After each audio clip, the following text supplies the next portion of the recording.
What's up, everybody? Today we have a Subaru B9 Tribeca right there. The 06, I believe. We can find the placard somewhere with the year on it. Right there. 0905. So yes, it says an 06. And it recently had an engine swap done to it because the last one jumped timing and it started getting a little warmer than it should. So we found out that the thermostat was not opening, and figured this out because I let it run, get up the temperature, and that the lower hose would always stay cold and all the other hoses would be warm. So I determined it was a thermostat.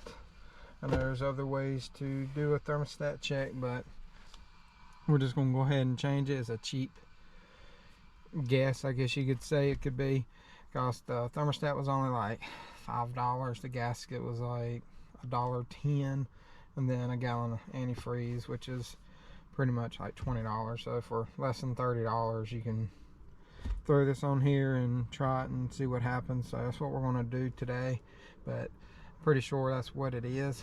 And I'm going to probably drain it and do a vacuum bleed on it, just so we can get all the air out of it, because the elbow on these is where you have your bleed screw, and it's been replaced with just a standard 90 elbow on here because it broke. And the part from Subaru was really expensive, so they didn't put that on there, but a whole nother story. But we're going to vacuum bleed it just to make sure we get all the air out of it. And the thermostat is actually on the bottom of the engine on this one, so it's a little different. We're going to drain the fluid, and then once I have it draining, I'm going to bring y'all back and show you where it's located. But this may just be like a little quick simple video for y'all to view. As you can see, we got it draining now, and on the passenger side is the drain valve, and you just use a 3/8 ratchet or a Phillips head and you can pull this off.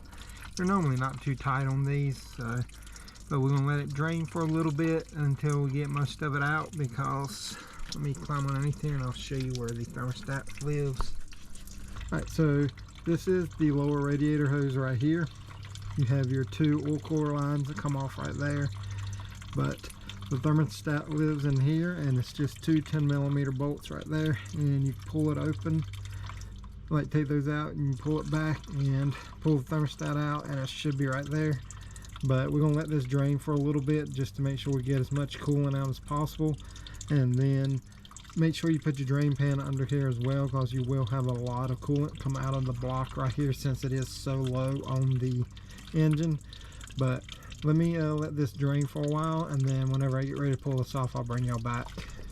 We got it drained pretty much all the way. Now we're going to take the radiator hose off. Like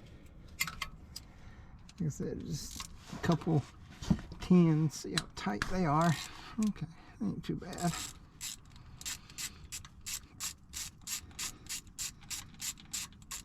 My arm is in the way, sorry about that. Underneath here is just not a really good location for me to show y'all some stuff. Alright, and the other one. Actually, you won't need an extension for the other one because you can get behind the exhaust manifold over here. I have a non-swivel ratchet. See if I can get it one-handed. Don't fall in there.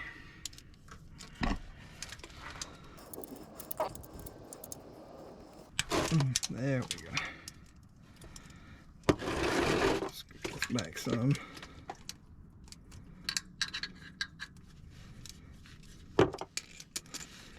Once you break them loose, they're pretty loose, actually. How many times I can say word loose in this damn video.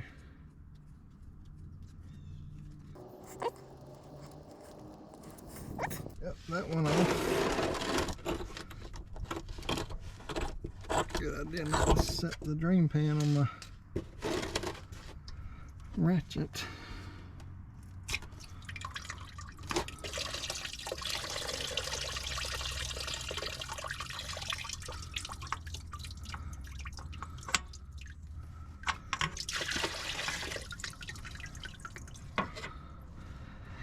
And if you notice that the vent valve is up at the top, you want to try to put that back where it was.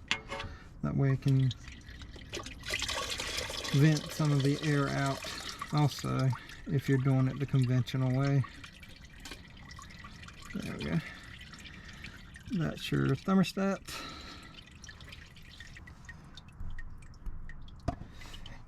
Here is your new one. This is a Murray, part number 4147. It did not come with a gasket, but Murray did have the gasket as well.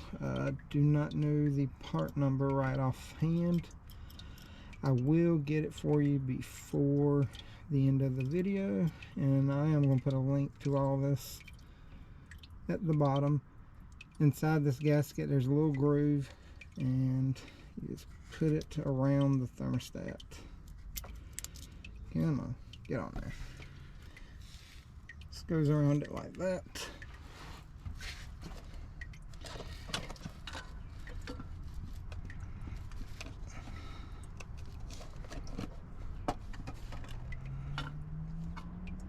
Trying to get it back where it's supposed to be. Make sure it goes inside the little groove on the engine. That way, whenever you put the housing back on, you do not smash the gasket and tear it, because then you'll be having a coolant leak also. And that's what we're trying to prevent as well.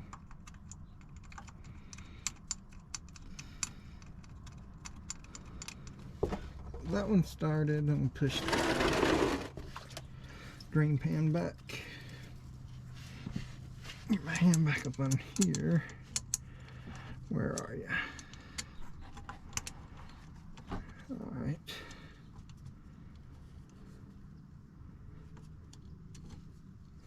That one started as well.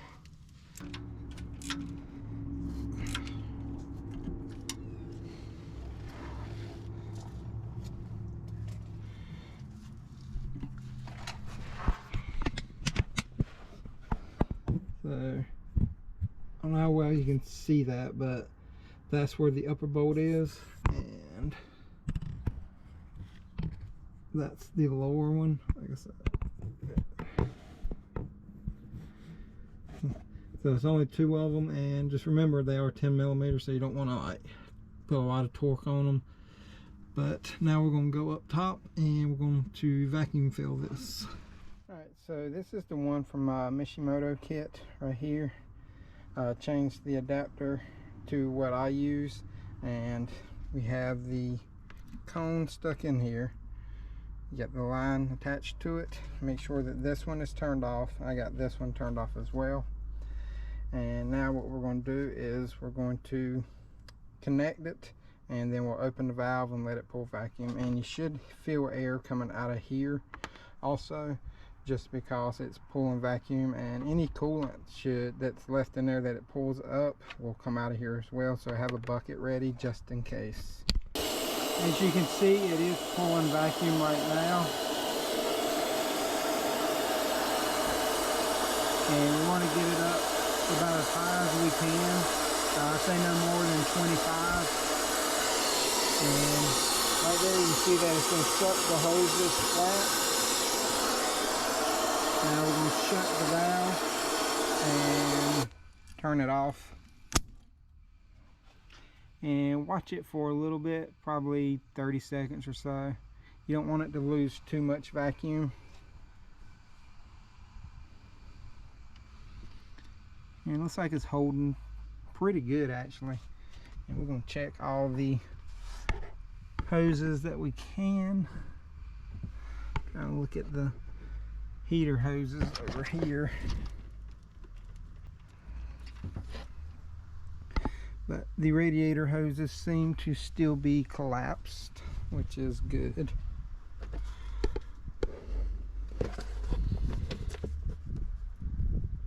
Yeah, they're still collapsed pretty good. So now we need to put our second adapter piece on here. So this is our adapter. On the end you'll see it has a screen on it that catches any like major particles that will go through. And what we'll do is we'll hook it in right there. So right here I have a clean bucket with about 2 gallons of 50-50 mixed coolant. We'll sit this down in here, and then we're going to slowly open this, and it should start pulling it into the system. You can see it's coming through. Yes, this is universal coolant. I'm not a big fan of it, but customer just wanted whatever was cheapest.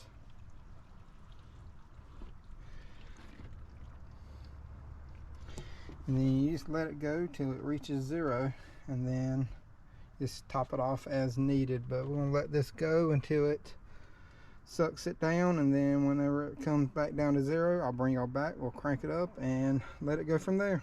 So our needle is down to 0 now, and you can see we got a little bit of coolant left, probably, I don't know, maybe half a gallon or so of that left. And now what we can do, we can actually disconnect it,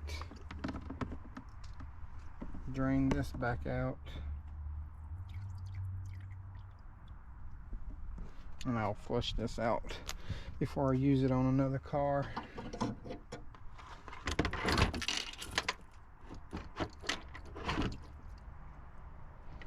Just emptying all that out.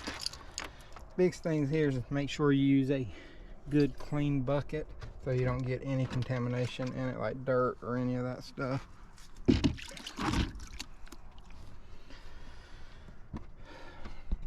So I'm going to top it off real quick just to make sure that it is full. So we got it running now. As you can see, RPMs are about 12. We just crunk it up. Temperature is not hot at all. So, and we topped it off. It's full up at the top level. Now we're just going to wait until it comes up to temperature, and it should have like these little 3 hash marks right there. It should have like 3 right in the middle. Once it gets up to there, that's your normal running temperature, which is about 170 degrees is the OEM spec on this. And before, he said it would get up to almost the little high hash mark right there, the top part of it.